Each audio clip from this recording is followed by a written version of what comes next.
युवराज, यहाँ के अधिकांश घायलों को छावनी में ले जाया गया है और इतने लोग हैं कि एक दूसरे की सहायता कर सकते हैं। अब आप अपनों के समाचार लें। वो कैसे? अपनों के? यहाँ कौन पड़ा है? सभी तो अपने। आपको महल जाना चाहिए युवराज, वहाँ सबको आपकी आवश्यकता होगी। पता नहीं वहाँ का क्या हाल होगा। महाराज, महादेवी, गोपाल, राहुल, नहीं।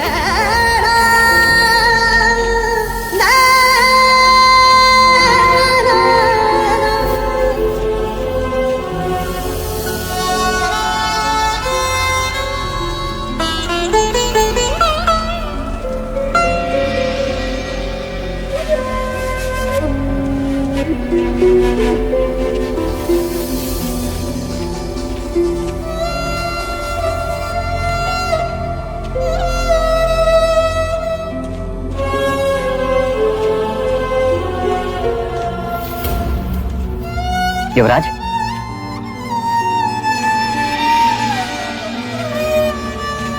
सिद्धार्थ,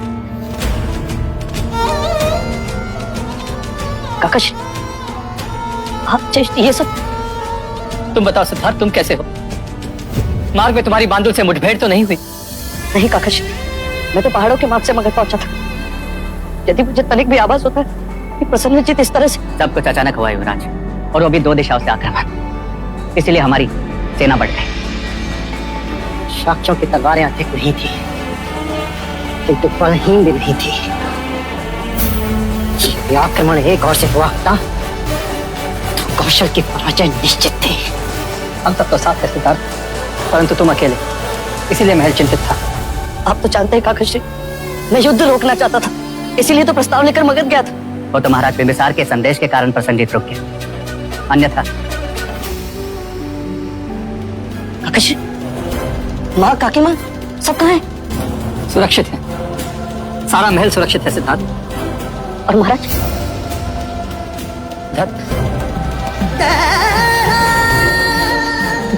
वो महाराज, कहिए काकाश, क्या हुआ महाराज को? बताइए काकाश। घायल पर सुरक्षित है सिद्धार्थ।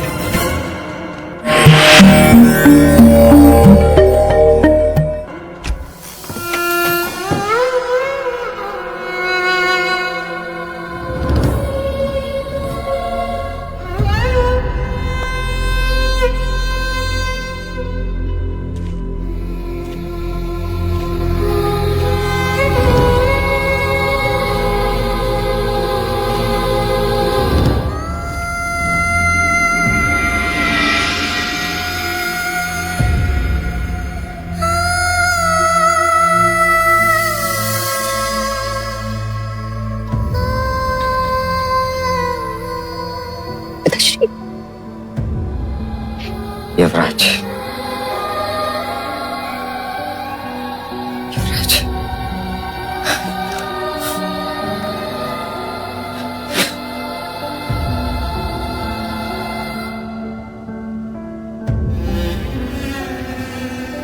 तुम्हें सकुशल देखकर मुझे प्रसन्नता हुई पुत्र।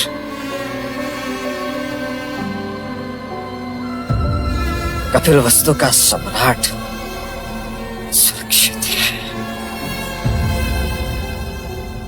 अब कपिलवस्तु फिर से अपने पैरों पर खड़ा हो जाएगा। अच्छा पुत्र की तुम यहां नहीं थे। पर मुझे खेद है कि मैं यहाँ क्यों नहीं था, अन्यथा मैं युद्ध होने नहीं देता पिताजी। नहीं पुत्र, खेद तुम्हें नहीं, खेद मुझे है। अश्वमेध के युद्ध में प्रसन्नजीत का शिरच्छेद कर दिया होता तो ये युद्ध ही नहीं होता।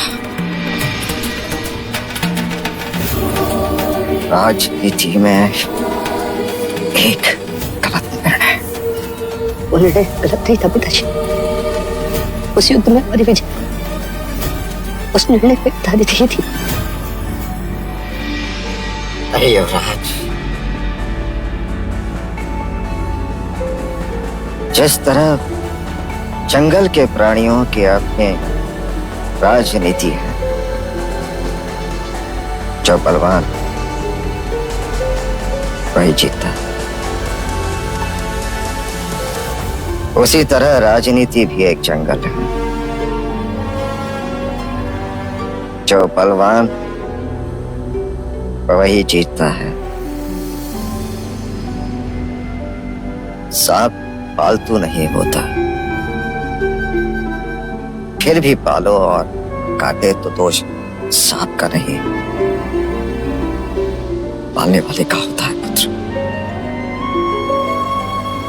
पालने वाले का होता है।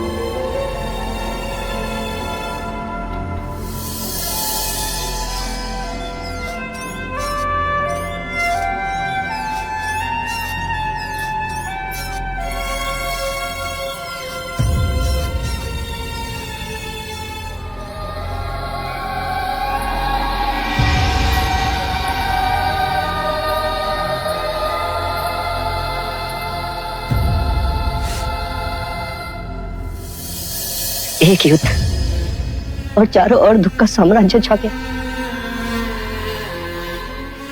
मनुष्य सोचता कुछ है और होता कुछ और।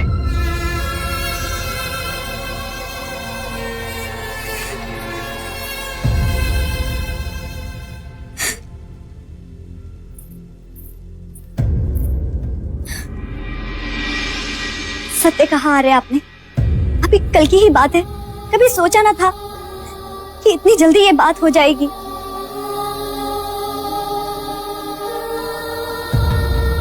आपने पूछा नहीं आ रहे कि क्या हुआ?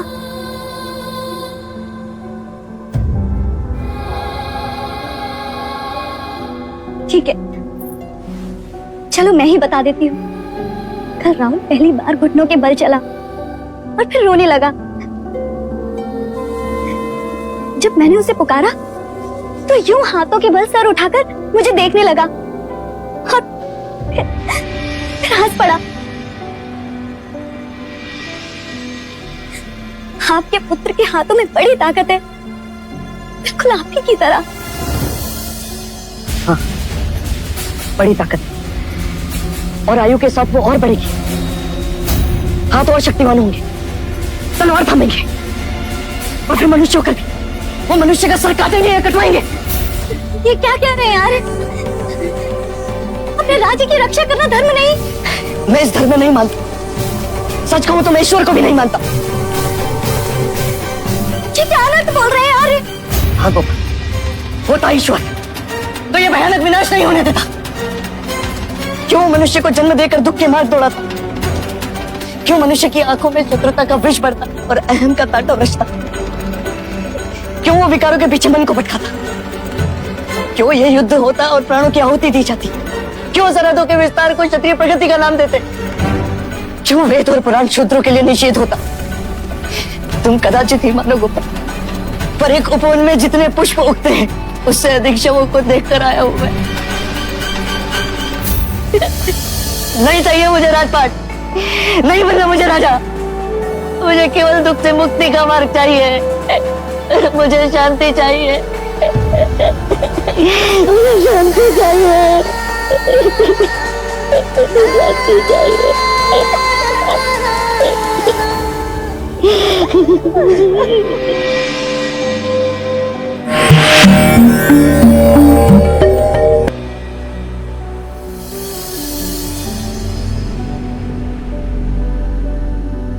युवराज सिद्धार्थ पधार रहे हैं।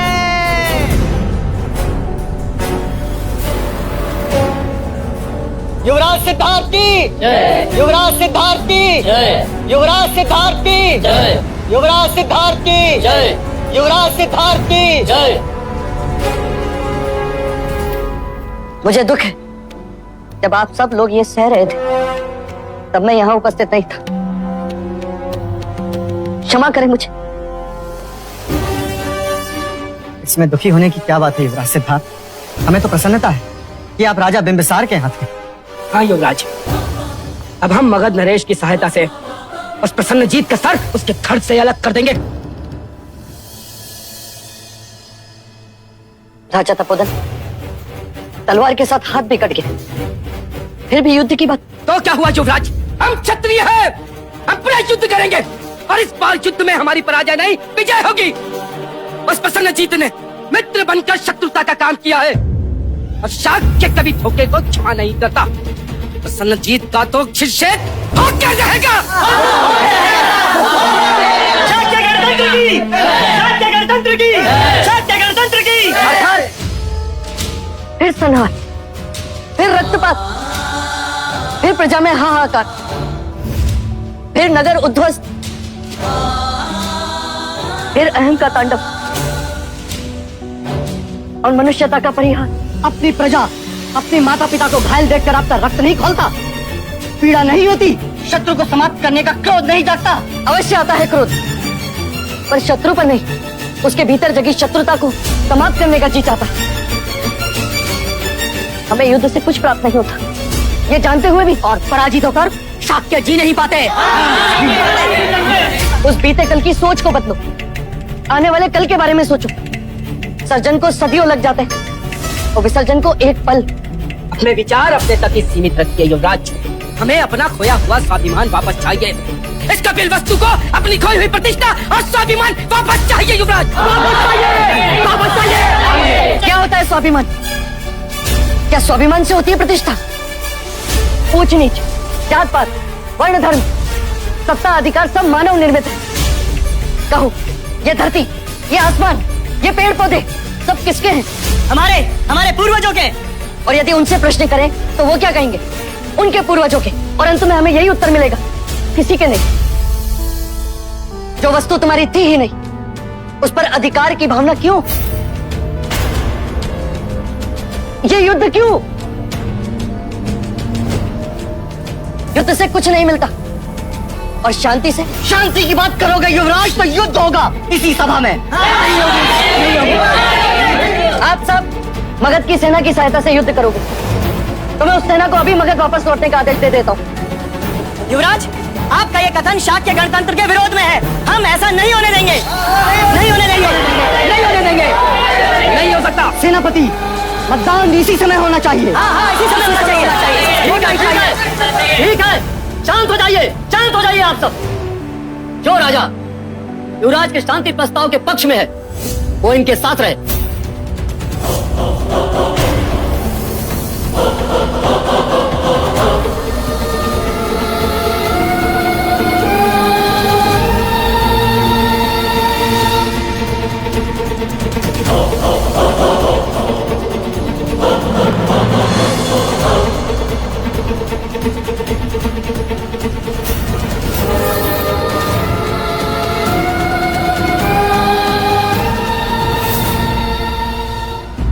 युवराज, महाराज शुद्धोधन यहाँ होते तो वो भी युद्ध के पक्ष में ही होते।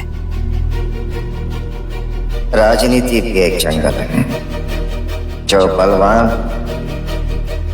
वही जीतता है।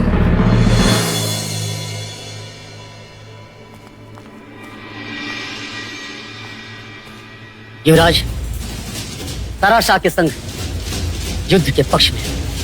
अब निर्णय आपको करना है कि आप इनके पक्ष में हैं या नहीं।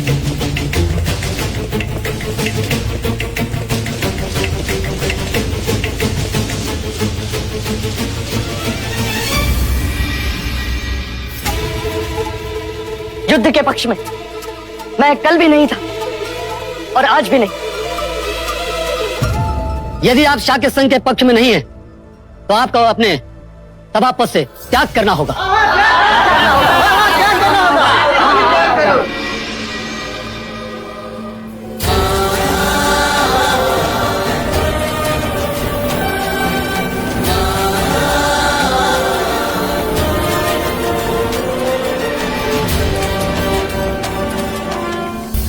Podría llevarme a esa ciudad Al nueva. volver,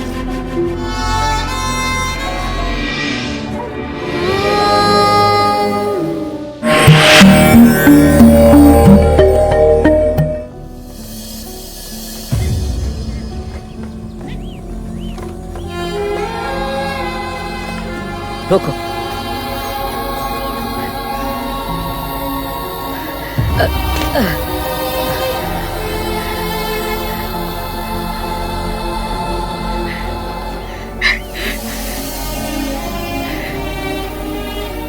कौन हो भाई?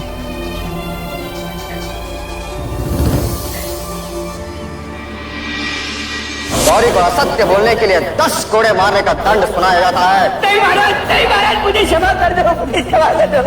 अगर आपके बाद असत्य बोलो तो मेरे अनाज और खेत सब आपके। महाराज, गौरी को क्षमा कर दीजिए। अब से वो कभी असत्य नहीं बोलेगा। महाराज, मैं नगर छोड़ दूंगा और जाने से पहले एक बार युवराज सिद्धार्थ से मिलना चाहता हूँ। आपने मुझे सत्य के मार्ग पर चलना सिखाया। आपका विश्वास बना रहे, इसलिए मैंने किसी भी तरह का लालच न करके कोई भी छल कपट नहीं किया। वैश्य गौरी? हाँ।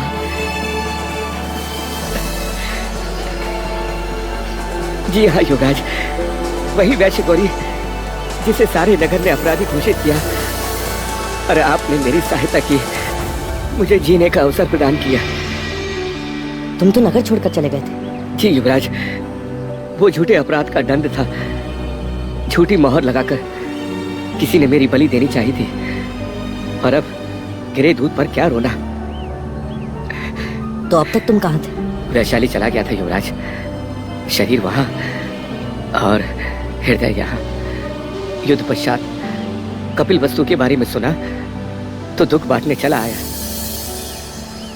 युवराज, परिश्रम से मैंने धन अर्जित किया है, कृपया इसे स्वीकार करें युवराज, कृपया इसे स्वीकार करें। यहाँ से तुम कहाँ जा रहे थे? कभी न्याय प्रणाली ने मुझे नई नगरी में अन्न न देने का अपराधी ठहराया था। आज उसी नई नगरी में अन्न बांटने जा रहा था युवराज। नई नगरी? हाँ। आपका दारुण कर रहा था। राज्य के सैनिक इसके भाई को कहीं ले गए, किसी नई नगरी में। क्या तुम मुझे अपने साथ नई नगरी ले चलोगे? मैंने आज तक उसे नहीं देखा। युवराज, हमें महल जाना चाहिए। महाराज हमारी प्रतीक्षा कर रहे होंगे। हाँ चलना, वहां से हम सीधा महल ही जाएंगे। पहले हम नगर के उस हिस्से को तो देख लें जो आज तक हमने नहीं देखा। चलो गौरी। युवराज, तुम भी चलो। चलना, चलो चलो।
ये सब हम क्या देख रहे? चल। ये सभी अपने पूर्व जन्मों के कर्म फल भोग रहे हैं युवराज। कर्मफल? पर कर्मफल से तो मनुष्य धनिक बनता है या दरिद्र, ये सुना है। पर ये मनुष्य क्या क्या ये भी कर्मफल का परिणाम है? नहीं युवराज, ये जरावस्था, वृद्धावस्था, जो अमीर और गरीब सभी के जीवन में आती है। वृद्धावस्था धनिक और निर्धन में भेद नहीं करती। तो क्या सब इस अवस्था से गुजरते हैं? मैं भी, तुम भी? हाँ युवराज, जन्म लेने वाला प्रत्येक मनुष्य आयु के अंतिम चरण में इस अवस्था से गुजरता है। जब यौवन समाप्त होता है, जब इंद्रियां साथ नहीं देती, बचपन, युवानी और वृद्धावस्था, यही जीवन के क्रम है। वृद्धावस्था? रुक जाइए, रुक जाइए, रुक जाइए! क्यों मार रहे हैं आप इसे? नहीं युवराज, ये क्या कर रहे हैं आप? राज ये रोगी है। लोग इसे छूते नहीं। रोग तो मुझे भी हुआ था और सबने मुझे छुआ भी था। पर वह साधारण रोग था युवराज, ये कुष्ठ रोग है। कुष्ठ रोग? तो क्या ये भी सबको होता है? नहीं युवराज, पर इन जैसे कई रोग हैं जिनसे मनुष्य घिर जाता है।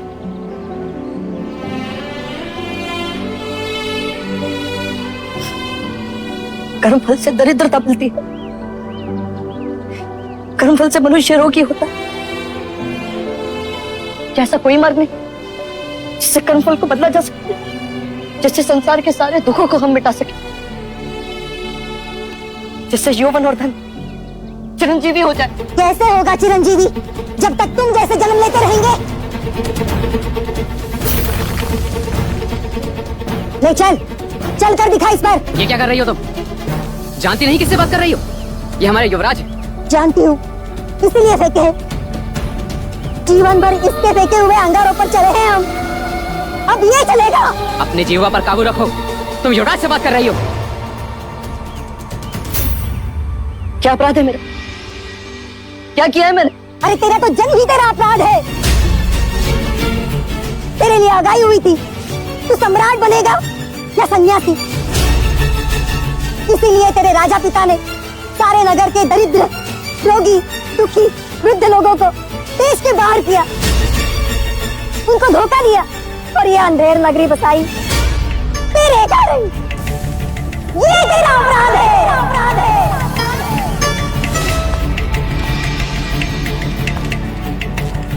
पर ऐसा क्यों? अरे कोई दुख तेरे आंखों के सामने नहीं आए और तू बैरागी ना बने, इसलिए हम सब तो अपने आंसुओं में डूब गए केवल तेरे कारण। तू जानता भी है इस नगरी के लोगों ने किसका मंदिर बनाया है? यम का मंदिर बनाया है, ताकि वो प्रसन्न हो और हमें इस यातना से छुटकारा मिले।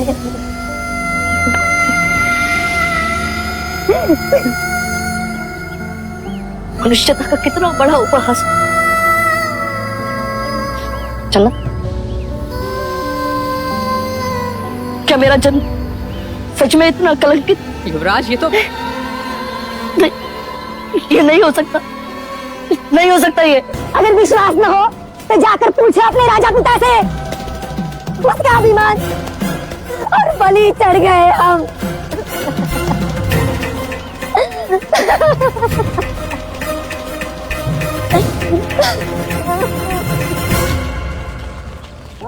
सत्य, सत्य, सत्य, सत्य, सत्य, सत्य, सत्य, सत्य, सत्य, सत्य, सत्य, सत्य, सत्य, सत्य, सत्य, Al querer darles un rey justo, te volviste un rey malvado. Enviaste una generación al infierno. Ahora me siento culpable por el sufrimiento de toda esa gente. सत्य। कहिए महाराज, और कितने भेद छिपाए आपने। ना मुझे मेरी माँ के विषय में बताया, ना नई नगरी के बारे में।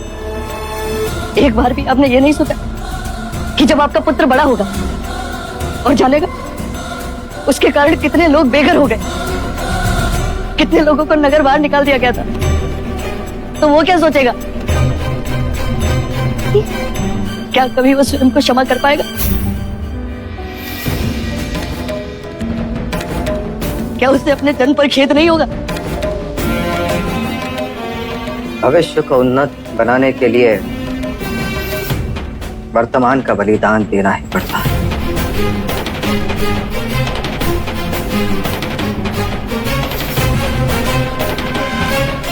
अब तुम सम्राट बनोगे तो न जाने कितने लोगों के घर बसाओगे,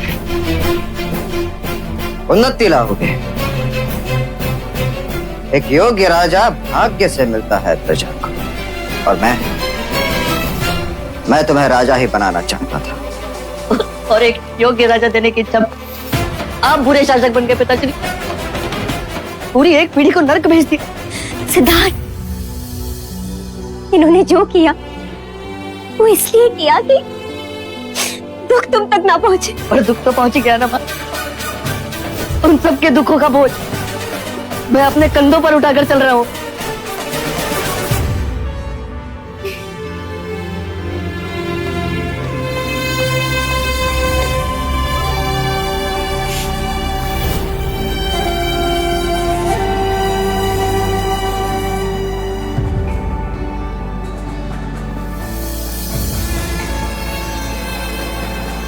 अरे तेरा तो जन्म ही तेरा अपराध है।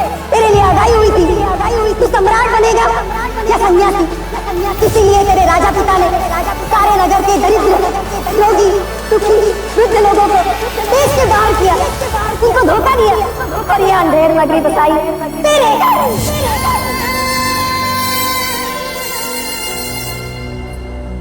आर्य, आर्य, आर्य, मैं राजा बनना नहीं चाहता गोपा। मैं ये क्या बात कर रहे हो? किस विपदा से घिरे हो आर्य? इतने विचार दिए कि 2 बार पुकारने पर उत्तर भी नहीं दिया।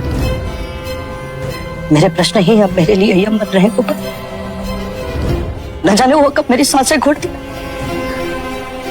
क्या हुआ? ऐसी क्या घटना हुई?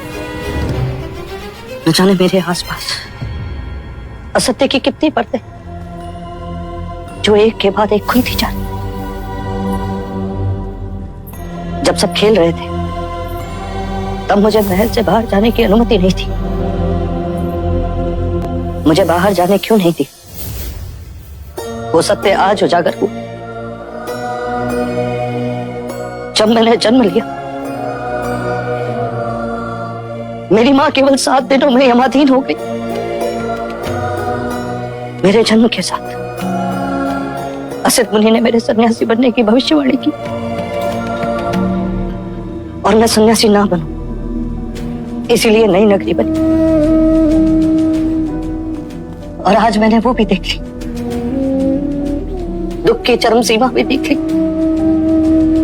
निर्धन, रोगी, वृद्ध, मृतक, निर्धन और धनी का कर्म चक्र, जन्म और मरण का निरंतर चक्र। मृत्यु सभी को आनी है गोपा, चाहे वो निर्धन हो या धनी। वृद्धत्व किसी को नहीं छोड़ता, ना ब्राह्मण को, न क्षत्रिय को, न वैश्य को, न शूद्र को। मैंने उन वृद्धों की झुर्रियों में लिखे दुखों को पढ़ लिया है को। और अब स्वयं अपने ही जन्म को कोसने लगा। यदि जीवन ऐसा है तो ऐसे जीवन की मुझे कोई आवश्यकता नहीं।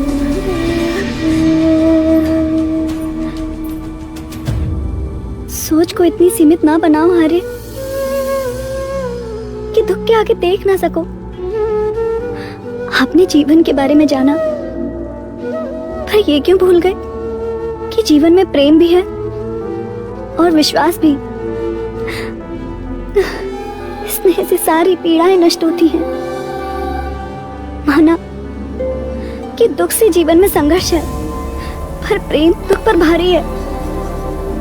देखो, मेरे जीवन में आप हो, आप मुझसे स्नेह करते हो और मैं आपसे, और यही प्रेम दुखों से संघर्ष करने की शक्ति देता है। मैं जब भी उदास होती हूँ, राहुल का चेहरा देखती हूँ और फिर दुख दिखाई ही नहीं देता। स्नेह और विश्वास सृष्टि की नींव है। हाँ। कहाँ जा रहे हो आर्य? राहुल को देखने।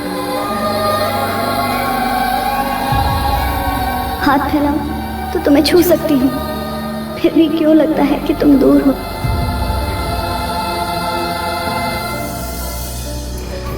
I volver.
मैं यहीं हूँ तुम्हारे पास, पर जा रहा हूँ, बहुत जल्द लौट आऊंगा।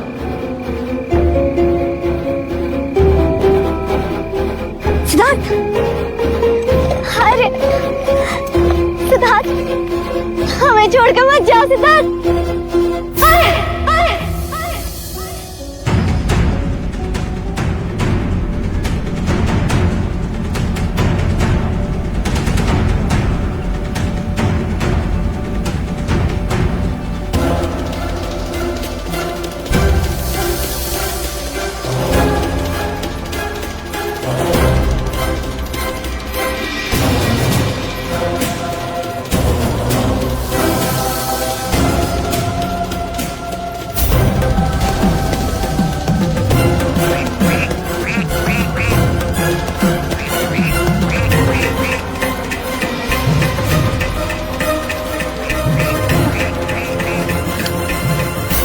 आप यहाँ आ रहे?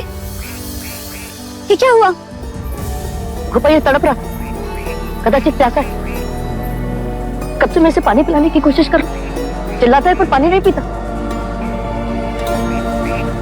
ये पानी नहीं पिएगा आर्य। क्यों नहीं पिएगा? कहते हैं पक्षियों में भी मनुष्य के समान प्रेम भावना होती है। एक के बिना दूसरा जीवित नहीं रह सकता। उन्होंने वहां प्राण त्याग दिए, ये मादा भी अपने प्राण दे देगी। विरह ये सह नहीं पाते, हर एक के बिना दूसरा जीवित नहीं रहता। इनके बीच प्रेम का ही अटूट बंधन है। अर्थात प्रेम की चरम सीमा भी दुख है, कदाचित परिभाषा भी दुख। प्रेम अर्थात अप्रत्यक्ष दुख। केवल दुख।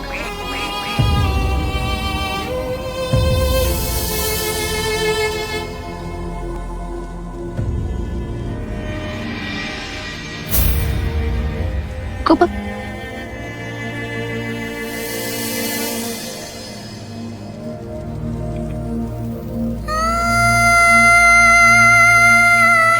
बोलो गोपा, एक दूसरे से इतना प्रेम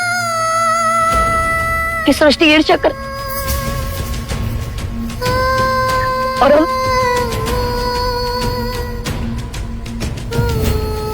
तुम कह रही थी कि प्रेम दुख से परे। गोपा, पर मैं कह रहा हूं प्रेम की चरम सीमा भी दुख है। सुख क्षणिक है, दुख सर्वोपरि, प्रेम भ्रम है और विरह सनातन है।